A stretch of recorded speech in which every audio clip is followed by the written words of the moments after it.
तो नमस्कार, मेरा नाम है रोहित कुमार। आप सभी का स्वागत है हमारे इस यूट्यूब चैनल पे। एनटीपीसी के लिए प्रीवियस ईयर क्वेश्चन पेपर का सॉल्यूशन लेकर आए हैं। चलिए देखते हैं। क्वेश्चन नंबर 1 को देखते हैं, जो कि रीजनिंग का क्वेश्चन है। क्या क्वेश्चन कहता है? कह रहे हैं किसी संकेतन भाषा में, सांकेतिक भाषा में अकाउंट को ये लिखा गया है तो ऑनलाइन को क्या लिखा जाएगा। तो चलिए मिलान करते हैं। और कहाँ से मिलान किया जाएगा? ए से एन को देखते हैं तो ए होता है 1, एन होता है अपना 14, तो 13 बढ़ाया गया। सी होता है 3 और पी होता है अपना 16, और यहाँ पे 13 ही बढ़ाया जा रहा है। फिर से वहाँ पे 13 बढ़ाया जा रहा है। ओ होता है अपना 15, और उसमें अगर आप 13 बढ़ाएंगे तो होना चाहिए कितना?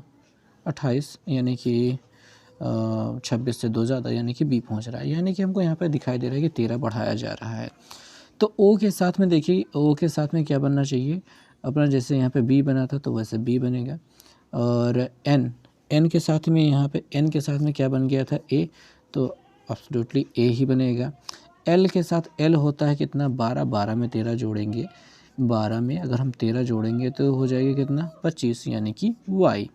और ऐसे करके बी ए वाई करके केवल डी वाला विकल्प है, बाकियों में नहीं है। तो बाकी हमको चेक करने की ज़रूरत नहीं, डी वाला विकल्प हमारा सही हो गया है। सुएज नहर भूमध्य सागर को किस सागर से जोड़ती है? लाल सागर से जोड़ती है। कौन से? सुएज नहर भूमध्य सागर को लाल सागर के साथ जोड़ती है। कामरूप का प्राचीन साम्राज्य राज्य किस राज्य में मौजूद था? तो असम राज्य में ये मौजूद था। ठीक है, कामरूप का प्राचीन साम्राज्य। ओके, अगला क्वेश्चन है, निम्नलिखित में से कौन सा भिन्न है, ज्ञात करो। 49 को देखते हैं तो ये 7 सते 49 होता है, 7 गुणते 7 हो रहा है। 63 को जोड़ देख रहे हैं तो 9 सत 63 हो रहा है, 9 गुणते 7 हो रहा है। और 77 को 11 सते 77 हो रहा है, 11 गुणते 7। और 119 को अगर हम 7 से काटेंगे तो ये हमको मिल जाएगा 7 गुणते 7 एकम 7 और 7 सते 49, 17 सत्ते 119। तो इस प्रकार से अगर हम ध्यान से देखें तो सभी गिनतियाँ 7 से कटती हैं और कोई क्रम तो यहाँ पे निर्धारित नहीं हो रहा है।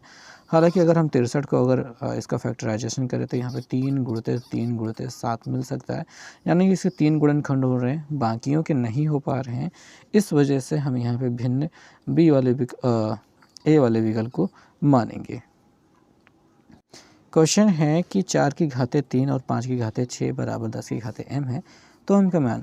अब ये यहाँ पे जो 4 है वो होता है 2 की घाते 2, और घाते 2 जब बनेगी तो 3 दूनी 6 हो जाएगा, और गुणते 5 की घाते 6 है ही। जब घाते बराबर हो तो आधार का गुणा 5 दूनी 10 की घाते कितना हो जाएगा? 6। अब आप समझ ही सकते हैं कि m का मान कितना होगा? 6 होगा। बिल्कुल सही। क्वेश्चन है कि यदि एक समानांतर चतुर्भुज ABCD, समानांतर चतुर्भुज ऐसे हो गया, ABCD हम कह सकते हैं, इसका क्षेत्रफल 25 वर्ग सेंटीमीटर दिया गया। त्रिभुज BCD के मतलब इस वाले त्रिभुज के क्षेत्रफल की बात कर रहे हैं, तो ये कितना होगा? जितना ये दिया गया है इसी का आधा होगा। पूरे चतुर्भुज का आधा होता है, तो 12.5 सेंटीमीटर स्क्वायर रहना चाहिए। देखिए 12.5 यहाँ पे दिया, ये गलत है, वो सेंटीमीटर अकेला सेंटीमीटर स्क्वायर होना चाहिए, और फिर वर्ग सेंटीमीटर 12.5 उसका आधा होता है। रडार शब्द किससे व्युत्पन्न हुआ है? तो रेडियो डिटेक्शन एंड रिंगिंग, इससे उत्पन्न हुआ है रडार शब्द। निम्न में से किससे ग्रीन हाउस प्रभाव यानी कि ग्रीन हाउस इफेक्ट बढ़ता है? तो क्रिप्टॉन तो छोड़ दीजिए, कार्बन डाइऑक्साइड ये बढ़ाने के लिए होता अकेले है बस। ठीक है, तो यही पकड़ के चलिए, बाकी सबको चेक करने की भी ज़रूरत नहीं है। कार्बन डाइऑक्साइड एक ग्रीन हाउस गैस है। क्वेश्चन है कि GEM को NJZ लिखा जाता है तो किड को क्या लिखा जाएगा? तो G होता है 7, N होता है 14, तो 7 दूनी 14 हो रहा है। E होता है 5 और J होता है 10, तो दुगुना हो रहा है। M होता है 13 और Z होता है 26, यानी दुगुना हो रहा है। तो K का मतलब 11, 11 का दुगुना होता है 22, 22 पे कौन आता है? V आता है। ठीक है, TUV, V आता है, और V को लेकर केवल पहला विकल्प हमारे पास है, तो यही हमारा क्वेश्चन सही हो जाएगा। DPT वैक्सीन में P किससे संदर्भित करता है? P किसको रिप्रेजेंट करता है? तो वो रिप्रेजेंट करता है पार्टूसिस को, पार्टूसिस। निम्नलिखित भाषाओं में से कौन सी भाषा चित्रकारों का उपयोग चित्राक्षरों का उपयोग करती है? तो जापानी भाषा में चित्राक्षरों का उपयोग होता है, यानी जो भी अक्षर होंगे वो चित्र वाले होंगे। प्राकंद का एक उदाहरण है, प्राकंद का एक उदाहरण अदरक है। अदरक एक प्राकंद कहलाता है, वो जड़ नहीं है, वो प्राकंद है। क्वेश्चन है कि दो संख्याओं का मासा 24 है, इनमें से कौन सा एक लासा इनका हो सकता है? तो बहुत बेसिक सा कॉन्सेप्ट है कि 24 से जो गिनती कट जाएगी वही इसका लासा हो सकता है। हम 118 को भाग करने की कोशिश करते हैं 24 से, ठीक है। 118 को अगर हम 24 से भाग करने की कोशिश करेंगे तो यहाँ पे 2 से काटने पर 12 हो जाएगा, 2 से काटने पर 2 पंचे 10 और 2 9 18, ठीक है, ये हो जाएगा। अब ये 12 से नहीं कट रहा है, तो यानी कि ये तो बात ही खत्म होगी। दूसरा वाला चेक कर लेते हैं। दूसरा वाला क्या है? 144। तो हम 144 को भाग करते हैं किससे? अपने 24 से, ठीक है। तो 24 से भाग करेंगे तो कितना जाएगा? 12 हो जाएगा। 12 तो नहीं है 24, 12 बराबर में 144 होता है, ऊपर 12 आ जाएगा, 2 से काटने में कितना हो गया? 6 हो जा रहा है। यहाँ पे कट रहा है, इसलिए 144 हमारा सही उत्तर होगा। आप इस क्वेश्चन को ऐसे ही कर सकते हैं। क्वेश्चन है कि फुट रिलेटेड है इंच से, तो मीटर कैसे रिलेटेड होगा? फुट का छोटकवा भाई यानी कि उसका 10वां भाग क्या होता है? इंच होता है। तो मीटर का भी 10वां भाग कौन होता है? सेंटीमीटर होता है। 1 मीटर में 100 सेंटीमीटर, हालांकि 100वां भाग होता है, 10वां भाग नहीं होता है, बट उसका छोटका भाग क्या होगा? सेंटीमीटर होगा, ठीक है। किलोमीटर उससे बड़ा होता है तो वो नहीं हो सकता, लेंथ नहीं हो सकता, मेजर नहीं होता, सेंटीमीटर ही होगा। क्वेश्चन है कि सरल कीजिए, इस क्वेश्चन को हमको सरल करना है। तो यहाँ पे हर को देखते हैं, तो 3 से 21 22, 22 3 ऊपर चला जाएगा तो 3 तिरिका 9, नीचे 22 हो जाएगा, प्लस 7 तिरिक 21 22, तो 7 ऊपर चढ़ जाएगा, 7 तिरिक 21 बटे 22, हर बराबर है तो जोड़ देते हैं। 21 और 9 जोड़ने पर हो जाएगा 30 बटे 22, काटने पर 11 हो जाएगा और ऊपर हो जाएगा 15, 11 कम 11 एक बार जाएगा, बचेगा 4 बटे 11। कौन सा विकल्प दिखाई दे रहा है? दूसरा विकल्प हमको सही दिखाई दे रहा है।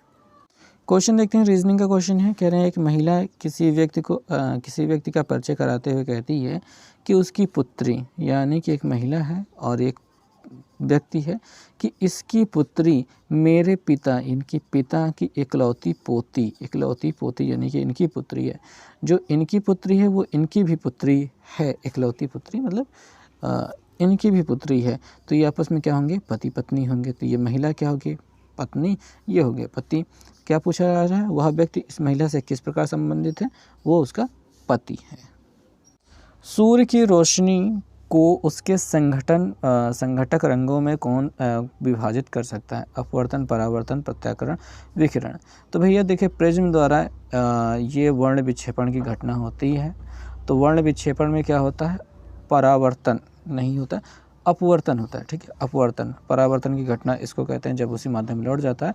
अपवर्तन में ये होता है कि दूसरे माध्यम में मतलब पार जाता है। तो कुल मिला के यहाँ पे अपवर्तन की घटना हो रही है।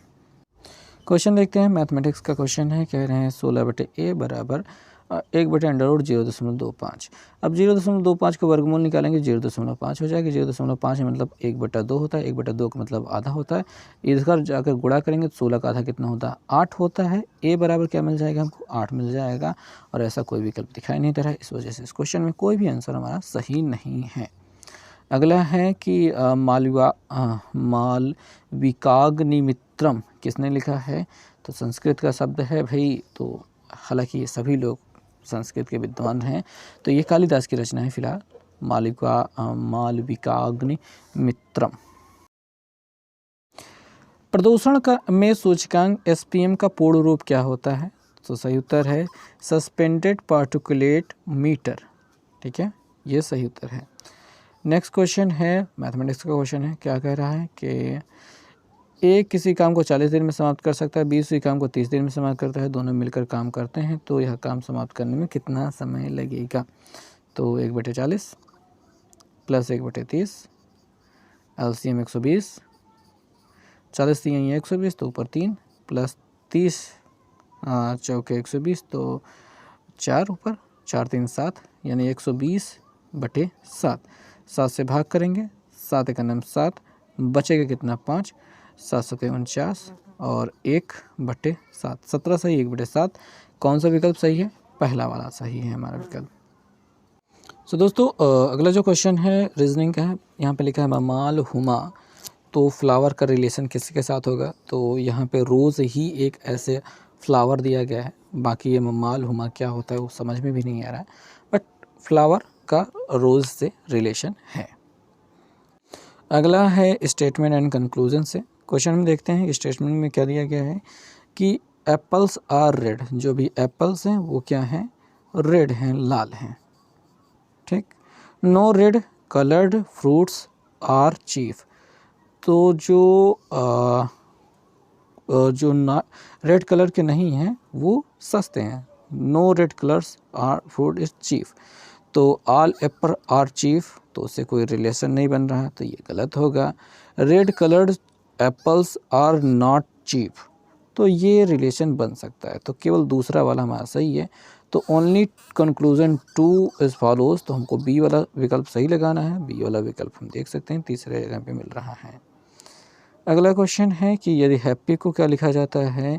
हैप्पी को लिखा जाता है छाछठ, तो सौरों को लिखा जा रहा है 108, तो लॉफ LOUGH, लॉफ को क्या लिखा जाएगा?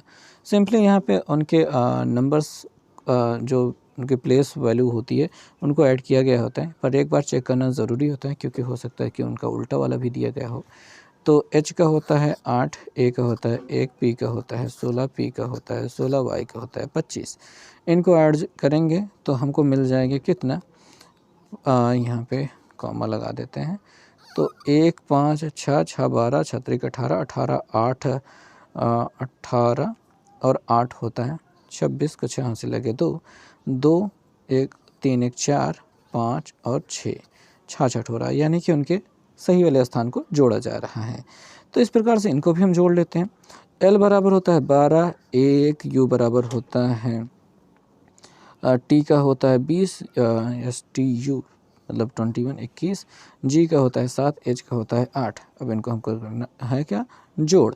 तो जोड़ते हैं 21 1 22 22 8 30 30 10 40 40 2 42 42 7 49। कौन सा विकल्प सही दिखाई दे रहा है? दूसरा वाला विकल्प सही दिखाई दे रहा है। बी हमारे लिए सही है और बी को हम यहाँ पे खोज लेंगे जो चौथे स्थान पर मिल जाएगा। अगले वाले क्वेश्चन पे हम चलेंगे। क्वेश्चन में हमको कहा रहा है सरल कीजिए। सरल करने के लिए हम यहाँ पे ध्यान से इसको देखते हैं।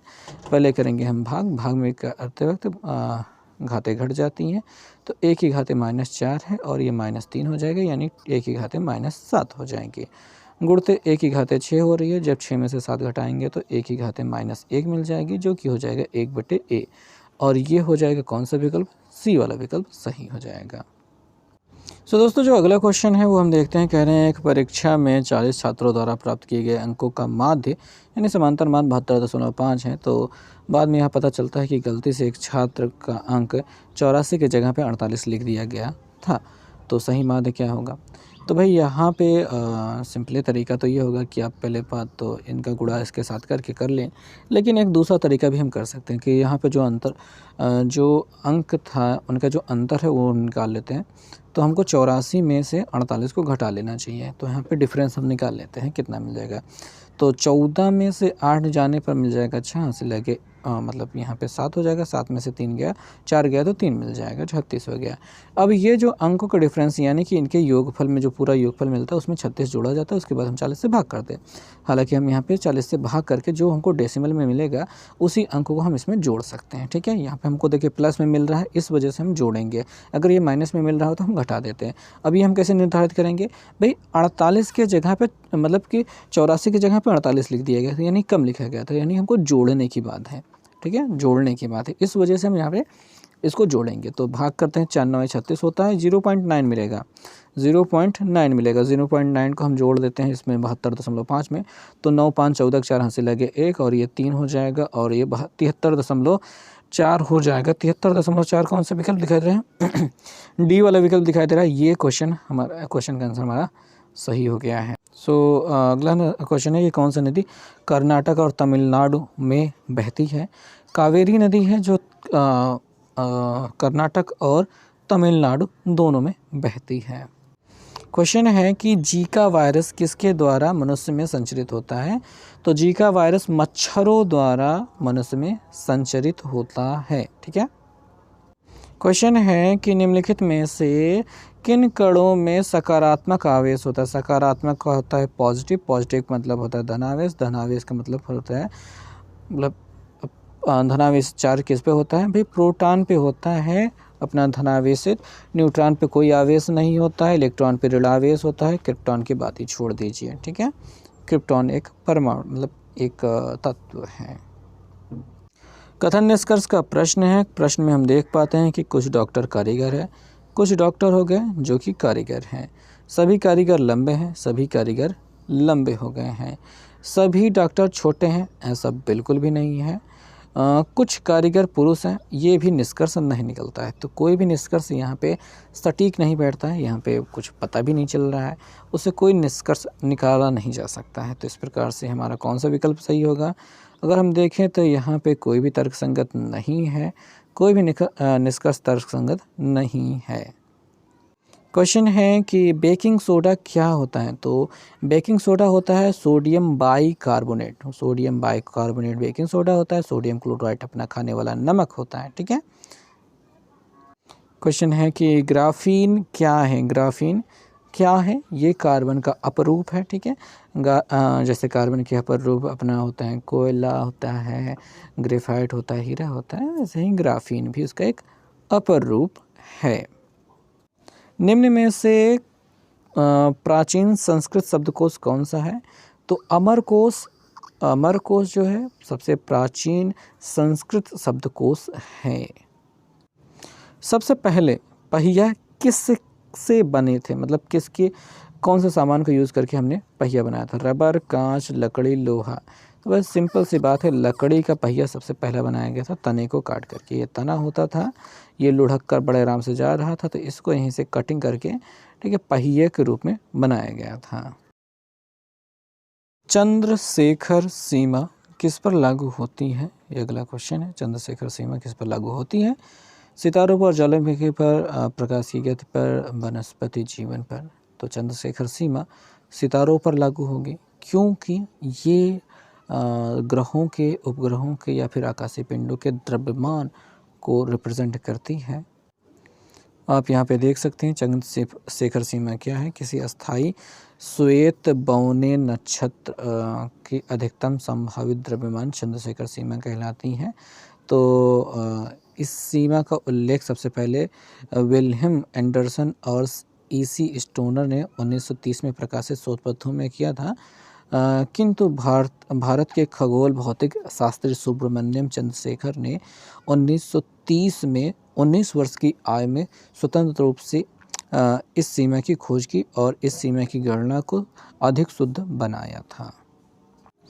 तो अगला जो प्रश्न है, कह रहे हैं कि निम्नलिखित श्रृंखला की अगली संख्या क्या होगी। तो 36, 100, 196 दिखाई दे रहा है। ये 6 6 36, 10 में 100 और 14 14 में 196। हम देख रहे हैं 6 4 10 मतलब 4 4 जोड़ रहे हैं तो 18 का वर्ग हो जाएगा। तो 18 का वर्ग अगर आपको याद नहीं था तो 28 64 यानी कि स्थान पर 4 होना चाहिए, तो 324 में मिल रहा है। तो 18 का वर्ग क्या होता है, 324 होता है, ठीक है। सो टमाटर क्या है। टमाटर क्या है, सब्जी है, फल है, फली है, खाद्य तना है। तो ये एक प्रकार का फल है, ठीक है। ये फल है और सब्जी नहीं है। सो दोस्तों जो क्वेश्चन है उसमें हमसे कहा गया है कि एक दुकानदार 2 कुर्सियाँ 462 रुपये में बेचता है। एक पर वह 12% का लाभ कमाता है, दूसरे पर 12% की हानि होती है। तो कौन सा सही है। तो एट लास्ट यहाँ पे 1% का नुकसान ही होता है अगर यहाँ पे बेचा जाए तो उसे इतना रुपए का लाभ हो रहा है, बिल्कुल नहीं। इतने रुपए का लाभ हो रहा है, बिल्कुल नहीं। ना लाभ हो रहा है ना हानि, ये भी नहीं होता है। यहाँ पे हानि होता है, उसे 13.50 रुपये की हानि होगी, लेकिन यहाँ पे इतने रुपये में बेच रहा है। तो इस प्रकार से हमको यहाँ पे, और इस क्वेश्चन का जो सोल्यूशन है वो भी नहीं दिया गया। हालांकि अगर ये क्वेश्चन पेपर में आएगा तो आप इसको लगा देंगे डी वाला विकल्प, क्योंकि नुकसान ही हो रहा है, क्योंकि हमने बिना कैलकुलेशन के यहाँ पे निकालने की कोशिश की है। कैलकुलेशन करेंगे तो ये उत्तर भी नहीं मिलता है, जिसकी वजह से इस क्वेश्चन का आंसर को हटा दिया गया है, ठीक है। तो इसमें कुछ करने की। तो दोस्तों अगला जो क्वेश्चन है हम देखते हैं, कह रहे हैं कि ABC एक साझेदारी कंपनी में 1,20,393 का मुनाफा कमाते हैं, जो कि 5:3:2 के अनुपात में बांटा जाता है। तो बी के यहाँ पे कितना हिस्सा मिलेगा, तो अपन यहाँ पे गिनती लिख लेते हैं और उसके बाद यहाँ पे इसको काट पीट करने की कोशिश कर रहे हैं। तो यहाँ पे देखिए भाई, इनका जो अनुपात ये होगा 5, 3, 8, 1, 9 से हमको भाग करना है और गुणा कर देना है बी वाला बाढ़ यानी कि 3 से। तो 3 से काट लेंगे, 3 त्रिका 9, 3 ही आ जा रहा है। 3 से इसको भी काटेंगे, 3 चौके 12, 4, 0, 3 एक नाम 3, 3 त्रिका 9, 3 एक नाम 3, 40, 131 कोई विकल्प यहाँ पे दिखाई नहीं दे रहा है, जिस वजह से इस क्वेश्चन का आंसर को यहाँ पे गलत माना गया है। अगला क्वेश्चन है, एक मीनार के आधार से 20 मीटर की दूरी पर स्थित एक बिंदु से मीनार की चोटी का निर्कोण 60 है, 60 अंश है। मीनार की ऊंचाई का पता लगाएं। तो कुछ इस प्रकार से हमें मिल जाता है। यहाँ पे 20 मीटर की दूरी पर हमको मीनार की ऊंचाई का पता लगाना है। यहाँ पे 60 अंश का कोण बन रहा है, तो यहाँ पे हम लगाएंगे tan 60। ठीक है, tan 60 बराबर क्या होता है, लंब बटे आधार। लंब h अपॉन आधार क्या है, 20। tan 60 का मान क्या होता है, √3 होता है। तो 20 को उधर ले जाके गुणा करेंगे, ठीक है, बराबर h हो जाएगा। तो ये मान मिल रहा है। √3 का मान होता है 0.732, उसमें गुणा करेंगे 20 से, एक 0 से ये दशमलव हट जाएगा, 2 से गुणा करेंगे 2, यहाँ पे दशमलव लग जाएगा। 17 दूनी 34, 34 दशमलव करके कुछ आ रहा है। ये बी वाला विकल्प 34 दशमलव कुछ करके जा रहा है, तो यही हमारा सही हो जाएगा। हालांकि आप गुणा कर सकते हैं, 2 दूनी 4, 2 3 6, 17 दूनी 34, सॉरी 34 लिखना था, मैंने 13 लिख दिया, 34, तो 34.64 यानी कि अपना कौन सा विकल्प, बी वाला विकल्प सही हो रहा है। अगला क्वेश्चन है कि a plus B whole square बराबर 100 है। तो a प्लस बी बराबर, यहाँ पे वर्गमूल निकालेंगे तो हमको मिल जाएगा 10। a प्लस बी बराबर क्या मिल जाएगा, 10। a और b का अनुपात 1:3 दिया गया है, तो a b का मान यानी कि इनका गुणनफल हमको ज्ञात करना है। तो 1:3 के अनुपात में है और यहाँ पे गुणनफल हमको निकालना है। तो भाई यहाँ पे अगर हम a निकालना चाहेंगे तो भाग करेंगे 4 से, गुणा करेंगे 1 से, तो हमें ये गिनती मिलेगी 10/4 यानी कि 5/2 कह सकते हैं। गुणते अगर हम b निकालना चाहेंगे तो 10/4 गुणते अपन 3 करेंगे, तो ये हमको गिनती मिलेगी। तो यहाँ पे 2 यहाँ पे कुल मिला के ऐसा मिल रहा है। तो 5 5 25 3 75, 75/4 करेंगे, 4 से इसको भाग करेंगे तो हमको यहाँ पे संख्या मिलेगी। कौन सी विकल्प होगा सही, देखेंगे। 4 का नाम 4 हो रहा है, बचेगा 3, 4 8 32, 18 दशमलव करके सी वाला विकल्प हमारा सही होना चाहिए। बिल्कुल भी सही, ठीक है, एकदम सही है। इस प्रकार से आप इस क्वेश्चन को सॉल्व। तो अगला जो क्वेश्चन है वो है, यदि पृथ्वी पर आपका वजन 38 किलो है तो बुध ग्रह पर आपका वजन कितना होगा। तो हमें चंद्रमा पे तो पता है कि 1/6 होता है, लेकिन जो हमें बुध पे वजन होता है, गुरुत्वीय त्वरण जो होता है पृथ्वी का, वो होता है 3/8 गुना। ठीक है, यानी कि अगर हमको चंद्रमा पर निकालना है तो 1/6 से गुणा करेंगे, बुध से पर निकालना है तो 3/8 से गुणा करेंगे। तो 38 में हम 3/8 से गुणा करते हैं, 2 से काट देते हैं तो हमको मिल जाता है यहाँ पे 4, यहाँ पे मिल जाता है 19 दूना 38, 19 3 57 हो रहा है, 57 हो रहा है। उसमें 4 से भाग करेंगे, 4 एक नाम 4 और 4 चौके 16 दशमलव और बचेगा 1, तो 4 3 12, मतलब कि 14.3 के लगभग में जो आ रहा है वही विकल्प हमारा सही हो जाएगा। तो दोस्तों जो अगला क्वेश्चन हम देख पाते हैं, क्वेश्चन में कहा गया है कि क्या कहना है कि कुछ लड़के और लड़कियां पंक्ति में खड़े हैं। पहले लड़के के बाद एक लड़का, दूसरी लड़की के बाद 2 लड़के, इसी क्रम में आगे बढ़ते जा रहे हैं। तो कुल 35 लड़के हैं और लड़कियां हैं। तो हमें बताना है 21वें और 30वें स्थान पर कुल कितनी लड़कियाँ हैं। तो पहली लड़की हो गई, एक लड़का हो गया, ठीक है, और पहली ये दूसरी लड़की है और यहाँ पे 2 लड़के हो गए, और यह तीसरी लड़की है तो 3 लड़के हो गए, चौथी लड़की है 4 लड़के हो गए, 5वीं लड़की है 5 लड़के हो गए, छठी लड़की है, तो ऐसा कुछ हो रहा है। 21वें नंबर पे कौन होगा, तो 1 2 3 4 5 6 7 8 9 10 11 12 13 14 14 15 15 5 20 20 से 21, ये 21 है, छठी लड़की है, ठीक है, 21 नंबर पे। उसके बाद कितने लड़के होंगे, 6 लड़के खड़े होंगे। तो इसमें कितनी लड़कियां खड़ी हैं 30वें स्थान पे, ठीक है, उसमें बीच में 21वें और 30वें के मध्य में कितनी लड़कियां खड़ी हैं वो हमको बताना है। तो ये छठी लड़की के बाद 6 लड़के होंगे, 6 लड़की के बाद, तो ये जो हमारा 21वें पहुंच रहा था, 6 के बाद हो जाए 27 लड़के, और उस पर एक लड़की, फिर तीसरे नंबर मतलब एक लड़की ही आएगी। लड़की की अगर संख्या की बात करेंगे तो केवल एक लड़की आएगी, बाकी सब तो लड़के खड़े रहेंगे, ठीक है। क्योंकि ये ऑलरेडी 21वें नंबर पे, इसके बाद अपन 6 लड़के खड़ा कराएंगे तो 27 हो जाएगा, उसके बाद 28वें नंबर पे एक लड़की होगी, फिर 30वें नंबर पे लड़का ही रहेगा, तो यानी कि एक लड़की आ रही है इस पोजीशन पे। और उसी क्वेश्चन पे ये कहा गया है कि कुल कितनी लड़कियां खड़ी होंगी। यहाँ पे आपको इस पूरी श्रृंखला में जब खड़ा किया जाएगा तो हमने देखा था कि जब हमने छठी लड़की खड़ी कराए थे तो वो 21 नंबर पे थे, तो उसके बाद 6 लड़के हैं तो ये 27 हो गए, और उसके बाद ये 28वें नंबर पे एक और लड़की खड़ी हो जाइए, ठीक है। 7 नंबर का 7वीं लड़की खड़ी हो रही है, उसके बाद 7 लड़के खड़े हो जाएंगे, ठीक है। 7 लड़के खड़े हो जाएंगे तो यानी कि हमको कुल 35 तक पहुंचाना ही है। तो ये 28वीं लड़की 28वें नंबर पे हो गया। 28 के बाद अगर हम 7 लड़के खड़ा कराते हैं तो आखिर तक लड़के ही जाएंगे। तो यहाँ पे कुल मिला के हमारे पास 7 लड़कियाँ ही खड़ी हो पा रही हैं। बी वाला विकल्प हमारा सही हो रहा है, ठीक है। थोड़ा सा समय देने की बात है लेकिन हो जाएगा। अगले वाले क्वेश्चन पे चलेंगे। उसी वाले क्वेश्चन पे कहा जा रहा है कि 5वें और 17वें के मध्य में कितने लड़के खड़े हैं, ये हमको बताना है। तो एक बार फिर से सीक्वेंस को थोड़ा सा बनाने की ज़रूरत है। एक लड़की हो गए, एक लड़का, दूसरी लड़की हो गए 2 लड़के, तीसरी लड़की हो गई 3 लड़के, चौथी लड़की हो गई 4 लड़के, 5वीं लड़की हो गई 5 लड़के हो गए। हालांकि मैंने 6 बना दिए, अब 5 हो गया। तो 5वें स्थान पे 1 2 3 4 5, ये रहा 5वां स्थान। और 5वें के बाद 17वां पहुंचना है। तो 6 7 8 9 10 11 12 13 14 15 16 17, ये रहा 17वां स्थान। अब कह रहे हैं इसके मध्य में कितने लड़के खड़े हुए हैं, तो 3 और यहाँ पे 4 और यहाँ पे 1, ये हो गया। तो 4 4 8 टोटल हम काउंट कर पा रहे हैं। सी वाला विकल्प हमारा सही हो रहा है। तो हमने थोड़ा सा काउंटिंग किया और उसके बाद हो गया। हालांकि कुछ फार्मूले भी अब ट्रिक बनाई जा सकती है, लेकिन चूंकि अब यह क्वेश्चन नया है, हम पहली बार देखेंगे, तो कुछ ट्रिक्स आपको तुरंत बनानी होंगी समझने के लिए। तो ये बन गया। अगला वाला क्वेश्चन हम देखते हैं कि किस व्यक्ति ने ओलंपिक खेलों में सर्वाधिक स्वर्ण पदक जीतते हैं। तो भैया ये तैराकी के खिलाड़ी हैं और बहुत तैराकी में अलग अलग होते हैं, और ये बहुत अलग अलग तरीके से तैर करके माइकल फेल्प्स जो हैं, भाई भारत देश ने अभी तक कुल मिला के जितने स्वर्ण पदक नहीं जीते हैं, इस बंदे ने अकेले उतने स्वर्ण पदक जीते हैं, अकेले एक बंदे ने। तो माइकल फेल्प्स हैं, तैराकी से संबंधित हैं और अलग अलग प्रकार की तैराकी करते हैं और भयंकर स्वर्ण पदक जीत चुके हैं।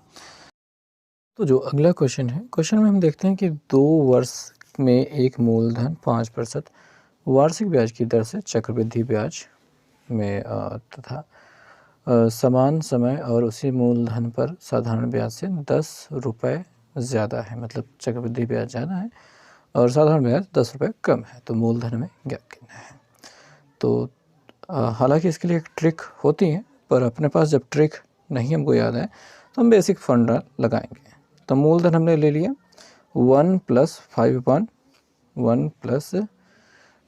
5/100 कर दिया और पावर 2 लगा दिया है, माइनस यहाँ पे अगर हम p कर देते हैं तो अपना चक्रवृद्धि ब्याज हो जाता है। उसमें से अगर हम साधारण ब्याज को यानी कि p × 2 × 5/100 कर देते हैं तो अपना अंतर मिल जाता है, जो कि 10 रुपये के बराबर हो जाता है। सभी से हमको p कॉमन ले लेना है ताकि हम बेहतर तरीके से परफॉर्म कर सकें।